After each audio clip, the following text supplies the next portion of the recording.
사실이라고 믿고 있지만 실제 알아보면 그 사건이 왜곡되어져 있는 사실인 경우, 그런데 그걸 모르고 믿고 있는 그 사태를 만델라 효과라고 말하죠. 별로 못 믿는 눈치십니다. 원래 넬슨 만델라라고 하는 사람이 굉장히 유명한 사람이죠. 사우스 아프리카의 대통령을 지냈던 사람. 그런데 이분이 돌아가신 해가 2013년입니다. 그런데 2013년 넬슨 만델라가 부고 소천하셨다라는 이야기를 듣자마자 사람들이 굉장히 놀란 거죠. 왜요? 이미 죽은 거 아니야? 1980년에 이미 죽었던 거 아니야? 라고 사람들이 믿고 있었기 때문입니다. 멀쩡히 살아있는 사람을 죽어 있다라고 생각했는데 2023년에 그 사람이 죽어? 아니 그러면 30년 동안이나 살아있었어? 라고 놀랬던 거죠. 너무나도 강력히 믿고 있어서 어떤 사람은 아니야, 내가 그 사람 장례식 하는 거 내가 봤었어 라고 생각할 정도로 일대 패닉이 벌어진 사건을 만델라 효과라고 말합니다. 마음에 안 닿으시는 것 같아요. 그래서 여러분들에게 만델라 효과가 무엇인지를 한번 보여드리도록 하겠습니다. 자, 다음 슬라이드 보여드릴까요? 우리가 알고 있는 것, 지피지기면 백전백승이다. 아멘까지는 안 하셔도 됩니다만, 나를 알고 적을 알면 100번 싸워서 100번 이긴다 라는 말 우리 알고 있죠. 그리고 그렇게 믿고 있지 않습니까? 그런데 사실은요, 이 말이 어디서 시작된 말인 줄 아십니까? 손자병법에 시작된 말이거든요. 그런데 실제로 기록된 건 어떻게 기록되어 있는지 한번 볼까요? 지피지기면 백전불태라고 기록되어 있습니다. 나를 알고 적을 알면 100번 싸워도 위태롭지 않다. 불태. 그런데 이걸 우리는 백전백승이라고 알고 있죠. 조금 감이 오십니까? 아직도 못 믿으시는 눈치네요. 하나 더 알려드리겠습니다. 이해할 때까지 합니다. 예전에 문민정부가 들어설 때 그 김영삼 문민정부가 잘한 일, 제일 잘했다라고 하는 일이 뭐였는가? 지금은 사라진 예전에 조선총독부, 그리고 옛분들은 중앙청이라고 알고 있던 그 건물을 해체한 거죠. 기억나십니까? 95년도 8월 15일 광복절에 했습니다. 그런 일이 있었어? 그런 일이 있었죠. 그런데 이것이 당시에 생방송으로 중계가 됐어요. 그런데 이 기억을 지금 어떻게 하고 계시느냐? 우와, 김영삼 대통령이 폭파시켰어. 그렇게 생각하시는 분들이 참 많습니다. 그런데 실제로 그때로 돌아가 보면 어떤 일이 벌어졌느냐? 다음 슬라이드죠. 폭파시킨 게 아니고요, 너무나 자랑스러운 일이어서 철거를 했죠. 그런데 그 철거를 할 때 너무 기쁘니까 불꽃놀이를 한 거예요. 근데 사람들은 어떻게 생각하고 있죠? 어떻게 기억하고 있죠? 김영삼 대통령께서 폭발을 시키셨다, 그렇게 믿고 있습니다. 지금 여기 다 보입니다. 그렇게 믿고 있던 분들. 아직도 이해가 잘 안 되시나요? 세대가 다양한 세대니까 그러면 이걸 한번 설명해 볼까요? 자, 미키마우스. 여러분, 미키마우스는 어떤 바지를 입고 있을까요? 많은 분들이 미키마우스는 멜빵 바지를 입고 있다고 믿고 계십니다. 그런데 미키마우스는 멜빵 바지를 입은 적이 없어요. 그냥 바지에 단추가 달린 바지를 입었을 뿐이죠. 그런데 멜빵 바지를 입고 있다고 합니다. 여전히 안 믿으시네요. 하나 더 하겠습니다. 여러분, 우리가 잘 알고 있는 터미네이터 아놀드 슈워제네거라고 하는 분이, 저 캘리포니아의 주지사까지 했던 분이 가장 유명한 영화, 손가락을 딱 펴면서 쭉 들어가면서 했던 말, 명대사죠. 기억하십니까? 뭐라고 했죠? 그렇게 우리는 알고 있습니다. I'll be back. 그런데 영화를 보시면 Goodbye 라고 하면서 들어갑니다. 사실이 아닌데 그걸 사실로 착각하고 믿고 있는 거죠. 그런데 한 사람만 그렇게 믿고 있는 게 아니라 많은 사람이 그렇게 믿고 있는 겁니다. 우리 다 얘기했잖아요. I'll be back. 그런데 실제는 goodbye. 이런 일이 세상의 일들만 계속했으면 좋겠는데 안타깝게도 성경의 내용도 그렇게 믿고 있는 분들이 있습니다. 그게 뭔가? 그게 바로 오늘 우리가 잘 알고 있는 다윗과 골리앗에 대한 이야기죠. 많은 분들이 이 이야기를 잘 알고 있지 않습니까? 실제로 보면 교회를 다니지 않는 분들도 다윗과 골리앗 이야기 다 합니다. 그렇죠? 어떻게 알고 계시죠? 제가 한번 대변해 보겠습니다.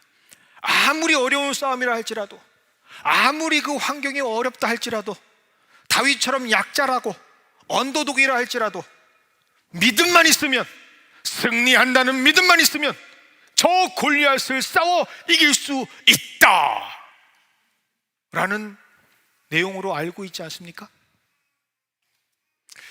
저희 교회가 언제쯤 대답을 할까요?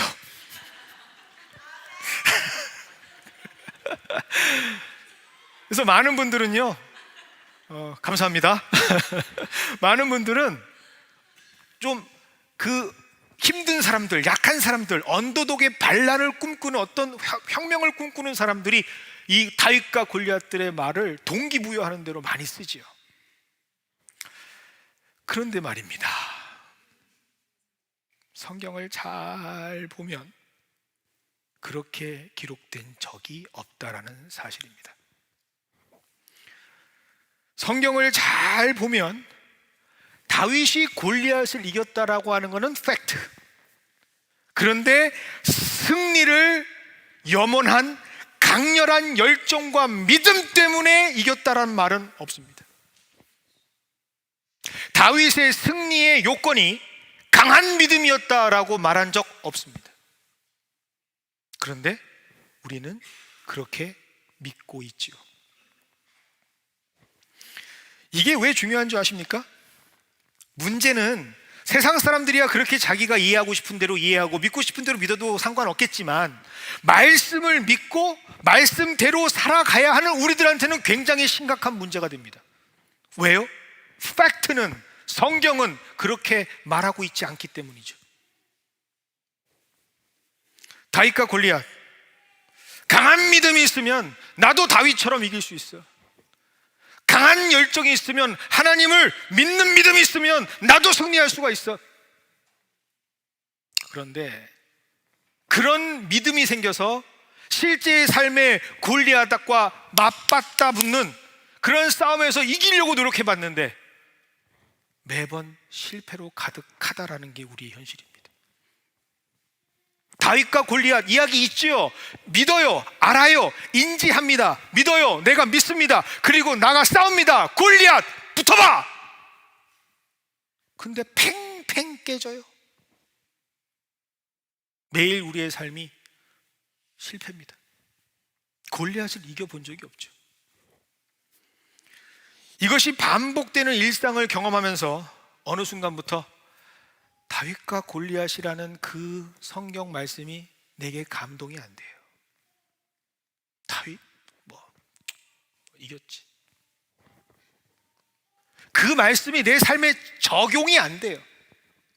말씀이 내 삶에 액티베이트, 그것이 실제의 삶으로 나타나야 하는데 그렇게 되질 않아요.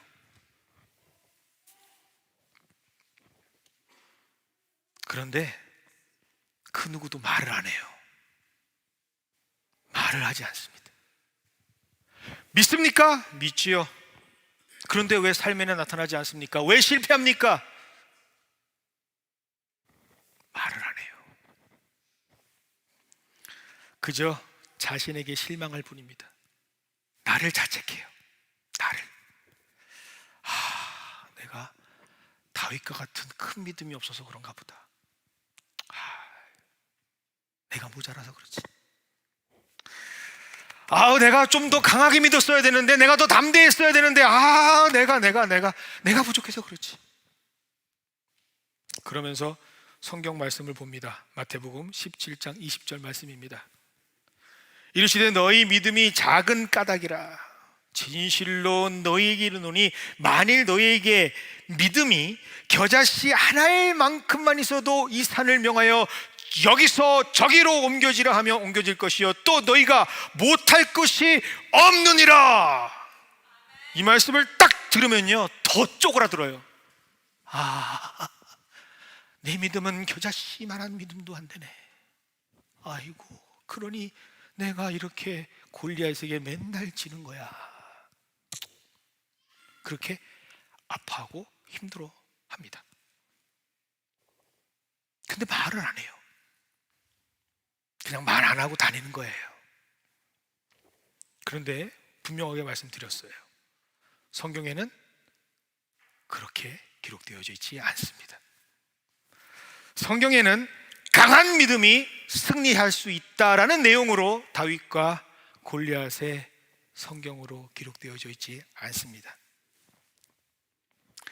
이렇게 잘못된 사실과 왜곡되어져 있는 정보를 근간으로 우리가 신앙생활을 하면요, 그리고 그 말씀을 우리 삶에 적용할 때는요, 돌아오는 것이 낭만과 실망뿐입니다. 하나님에 대한 의심만 생겨납니다. 솔직히 하나님의 말씀에 대한 신뢰도가 점점점 떨어지는 것을 우리는 느낍니다. 그리고 내 스스로가 점점 작아지는 것만 느낍니다. 자, 이러한 상황을 누가 가장 원할까요? 하나님이 원하실까요? 하나님이 원하실까요? 이런 믿음 없는 사람 같으니라고 하나님이 그러실까요? 제일 원하는 존재들은 악한 영들입니다. 점점 쪼그라들고 점점 이상한 생각을 하게 하고 말씀을 신뢰하지 못하게 하고 하나님을 믿는다 말하면서 실제 마음속 깊숙이에서는 의심하게 만드는 거, 이거 하나님이 원하시는 거 아닙니다. 그래서 성경을 볼 땐 다른 사람이 이야기를 듣는 게 아니라 성령께서 깨닫게 해주시는 영의 깨달음으로 봐야 합니다.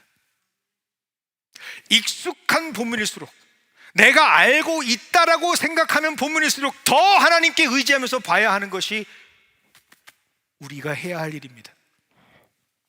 요한복음 14장 26절에 이렇게 기록하고 있습니다. 보혜사 곧 아버지께서 내 이름으로 보내실 성령, 그가 너희에게 모든 것을 가르치고 내가 너희에게 말한 모든 것을 생각나게 하리라. 아멘. 내가 알고 있다라는 것에 그만 스탑하는 게 아닙니다. 머물러 있는 게 아닙니다. 성령을 의지하면서 계속해서 하나님 말씀을 들어야 합니다. 보고 또 보고 확인하고 새로워지는 하나님의 음성을 들어야 합니다. 그래서 이 성령의 역사를 경험한 분들은 매일 보는 말씀인데 늘 새롭죠. 살아있는 말씀으로 나에게 다가오죠. 내가 알고 있었던 비브리컬 인포메이션, 성경적 정보가 아니라 지금 내게 말씀하시는 하나님의 음성으로 들어오지요. 오늘 이 말씀이, 이 시간이 성령께서 우리를 깨우시는 시간이 되기를 주님의 이름으로 축원합니다. 자, 그렇다면 성경에서 말하는 진짜 다윗과 골리앗, 그 내용은, 그 말씀은 무엇일까요? 인상들이 너무 안 좋으셔서 답부터 말씀드리고 갈랍니다. 계속 끌고 가면 여러분들이 계속 갸우뚱하실까봐 아예 답부터 알려드리고 가겠습니다. 답은 뭐냐?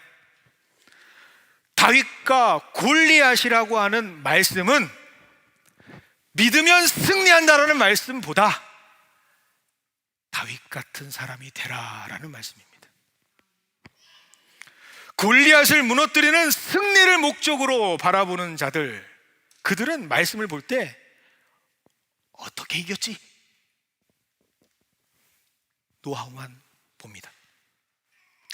다윗이 승리했어, 그럼 나도 승리하길 원해. 그러면 다윗의 방법론에만 집중합니다. 다윗이 어떻게 해서 이겼더라? 하나님 보려고 하지 않아요. 결과만 노리는 겁니다. 다윗이 어떤 사람이었는지, 하나님께서 그를 왜 택하셨는지, 하나님께서 그에게 어떤 역할을 담당하시게 하셨는지, 하나님과 어떤 관계였는지는 관심이 없습니다. 뭐에만 관심이 있어요? 승리! 그러니 다윗과 골리앗의 이야기를 보고도 하나님은 만나지 못합니다. 우리가 다윗과 골리앗의 이야기를 이미 알고 있지만 우리 삶에서 경험되지 못하는 이유가 여기 있단 말입니다. 왜요? 내가 다윗이 아니니까요. 내가 다윗이 아니니까 골리앗을 이길 수가 없는 거죠.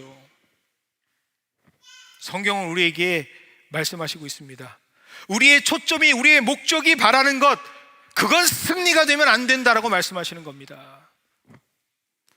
다윗이 되려는 생각이 없이 그저 승리만 취하려고 성경을 요량으로 보는 사람들, 그 믿음에만 초점을 맞추고 그래 나도 믿어, 나도 믿을 거야, 신뢰할 거야. 아니요, 성경은 그것을 말하고 있지 않습니다. 성경은 다윗이 되라 라고 말하고 있습니다. 다윗이 골리앗을 이겼기 때문이죠.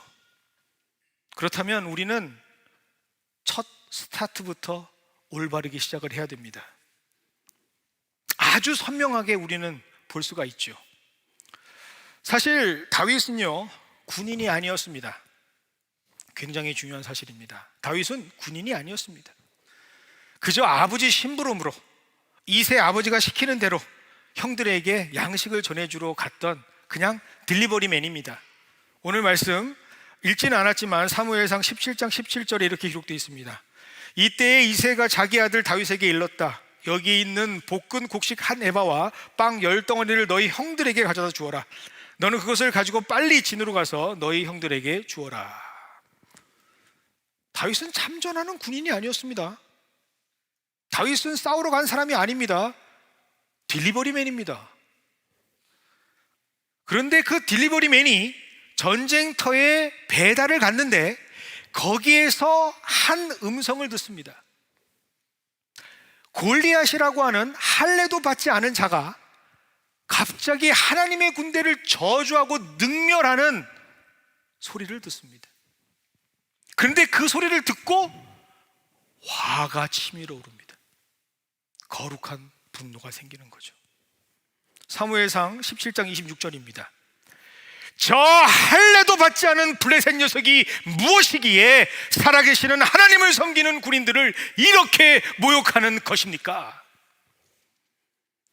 이 사건이 아주 결정적인 사건이 되는 거죠. 하나님의 군대를 욕을 해? 그 욕을 듣고 있어? 이게 말이나 되는 일이야?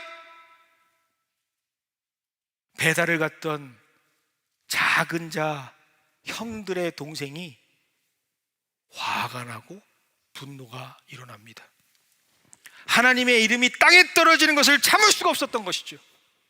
아이러니한 것은요, 그 골리앗이 그렇게 하나님의 이름을, 하나님의 군대를 능멸하고 분노케 하는 그 말들을 저주로 쏟아부은 지 40일이 지났다는 사실입니다. 그런데 군인들은요, 두려워합니다. 아무 반응도 안 했어요. 저 골리앗, 너무나도 무서운 존재. 그들은 그 초점을 골리앗이라는 사람에게 맞췄죠. 그런데 다윗은 그의 능멸하는, 모욕하는 하나님의 군대를 깎아내리고 저주하는 그 소리에 귀를 기울인 겁니다. 그래서 그는 군사가 되는 것이죠. 여러분, 왜 다윗이 그렇게 분노했을까요? 왜 다윗이 그렇게 화가 났을까요?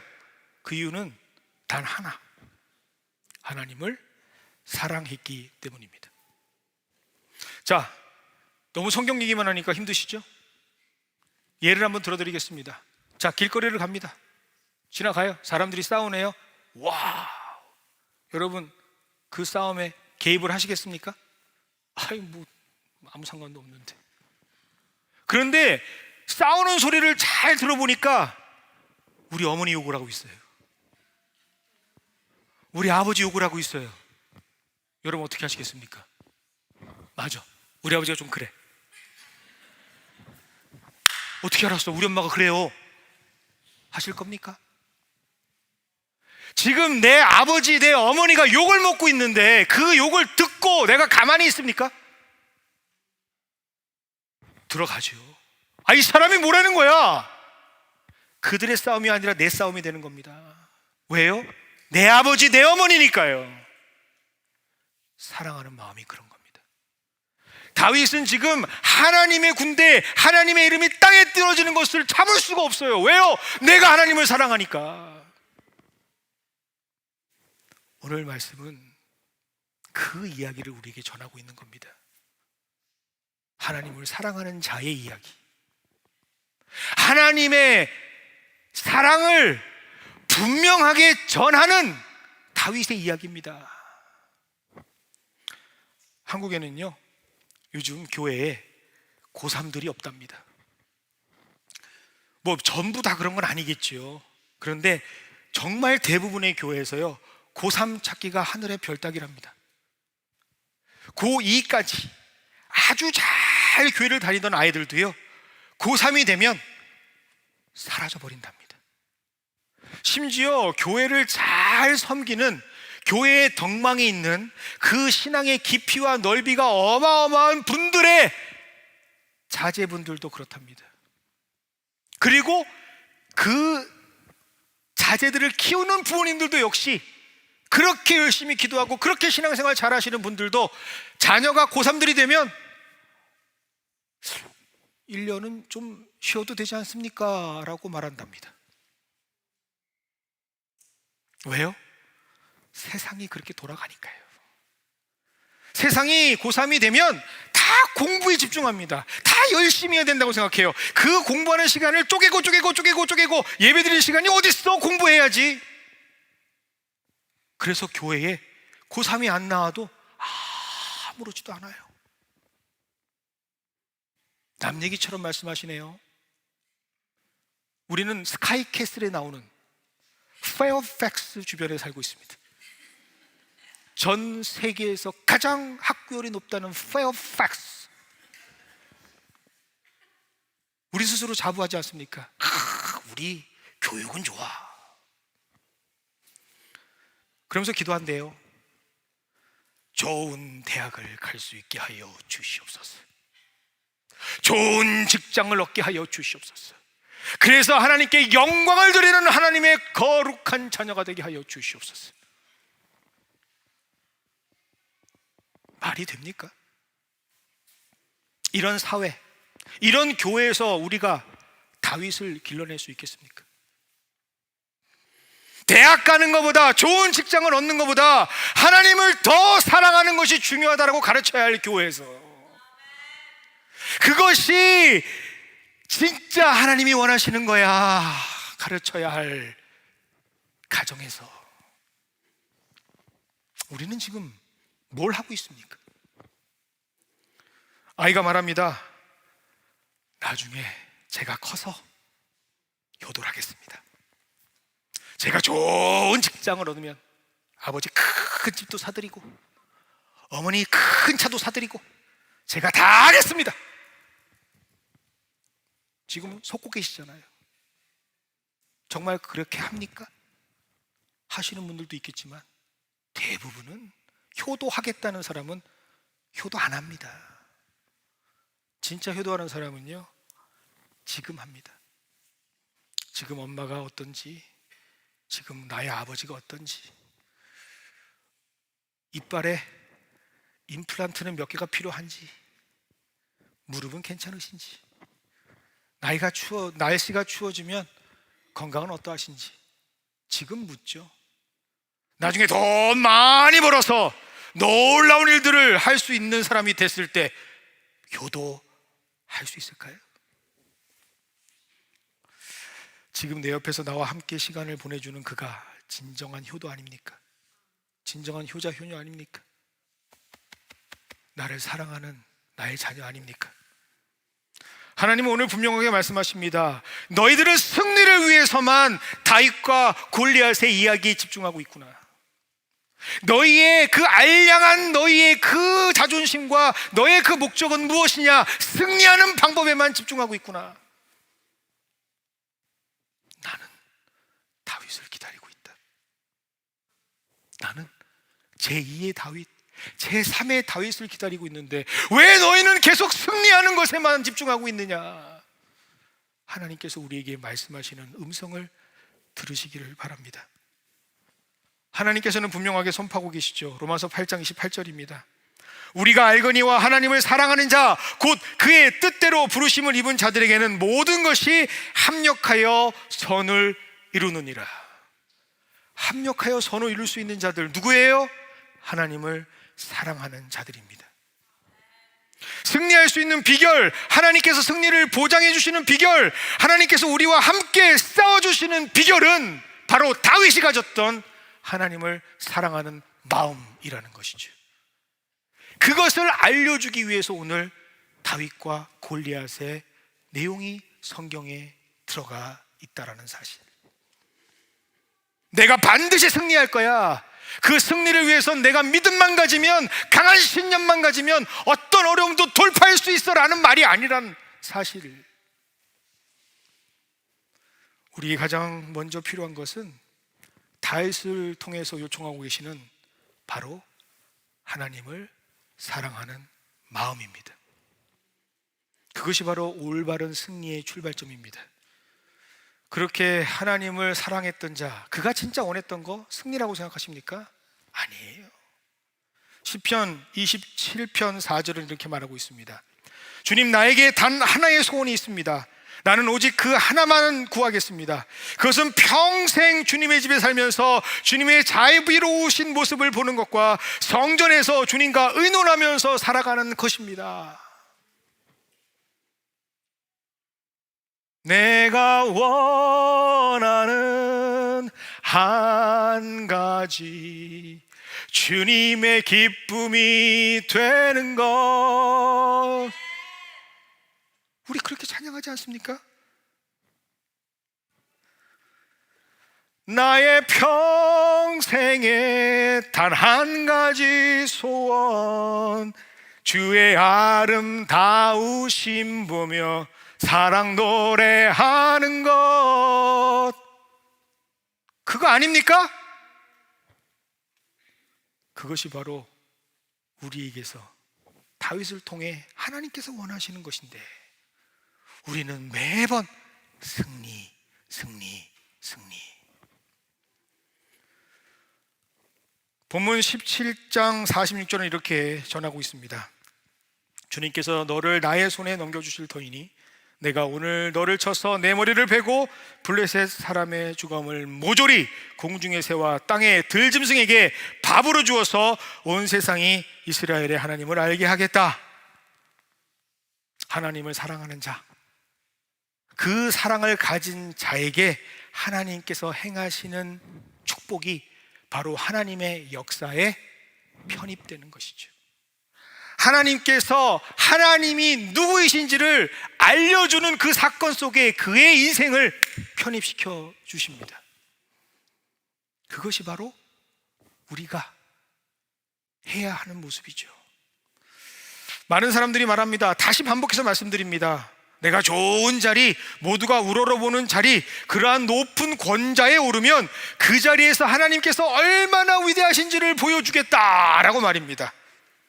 그런데 이 말에는 굉장히 심각한 오류가 있습니다. 왜요? 잘 들으셔야 됩니다. 하나님은 좋은 자리, 높은 자리에서만 영광을 받으시는 분이 아닙니다. 하나님은 낮고 낮은 자리에서도 영광을 받으십니다. 하나님은 어떤 자리에서든지 영광을 받으십니다.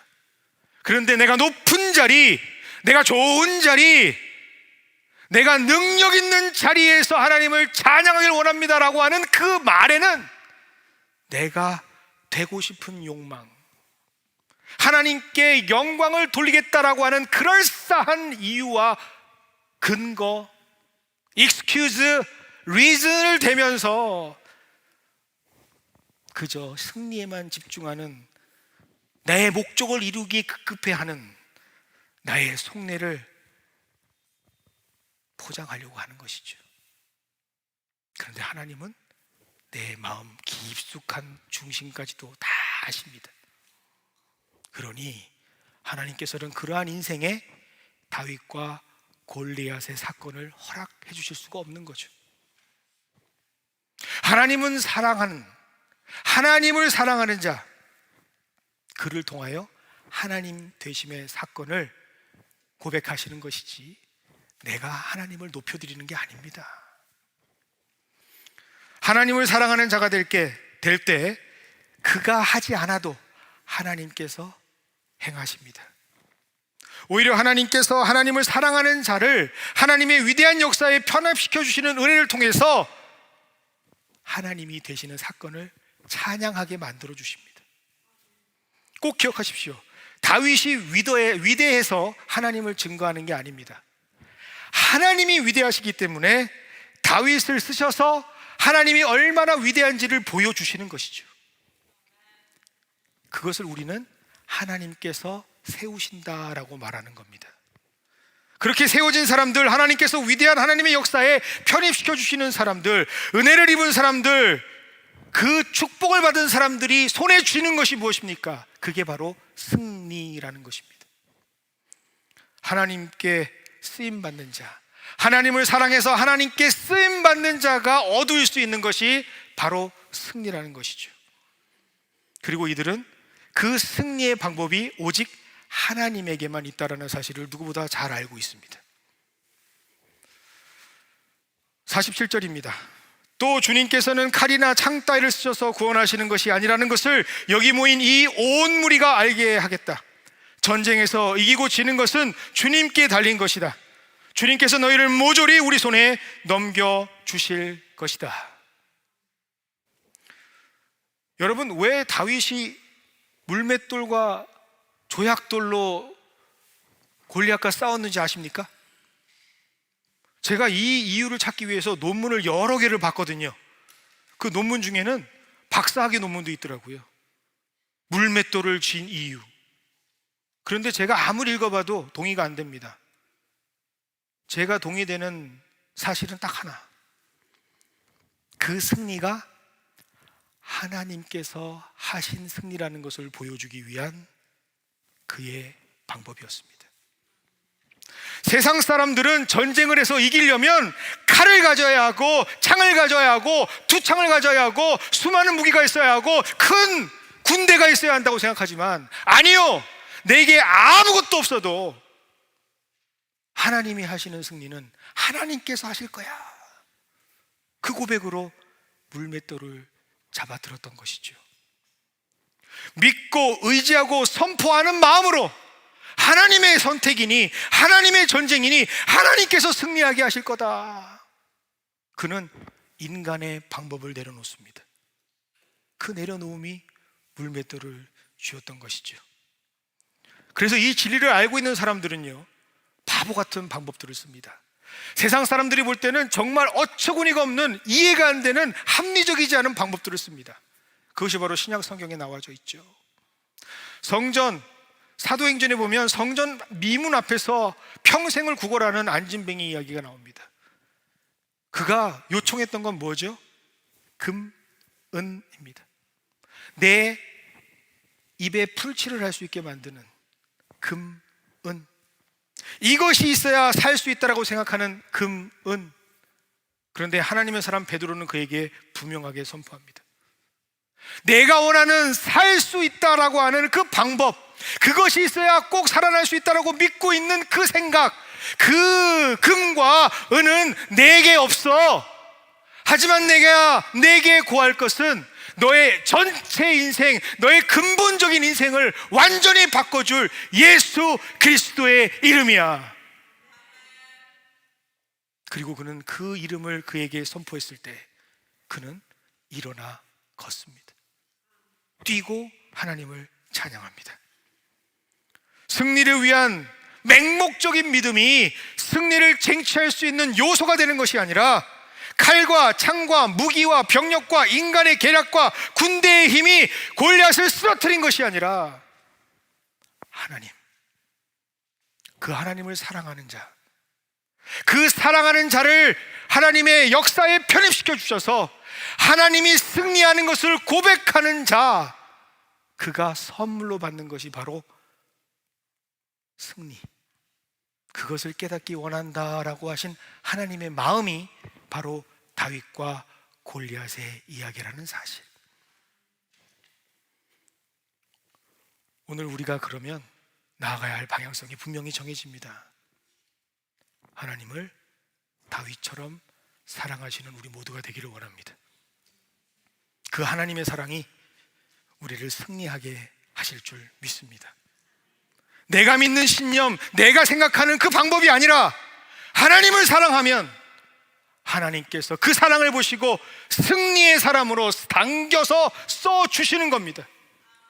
그리고 그 쓰심에 나는 하나님을 찬양하고 노래하는 자가 될 줄 믿습니다. 꼭 오늘부터 여러분들의 인생에 다윗이 손에 잡았던 그 승리가 이루어지는 축복이 가득한 우리 연합교회 성도들이 되기를 주님의 이름으로 축원드립니다.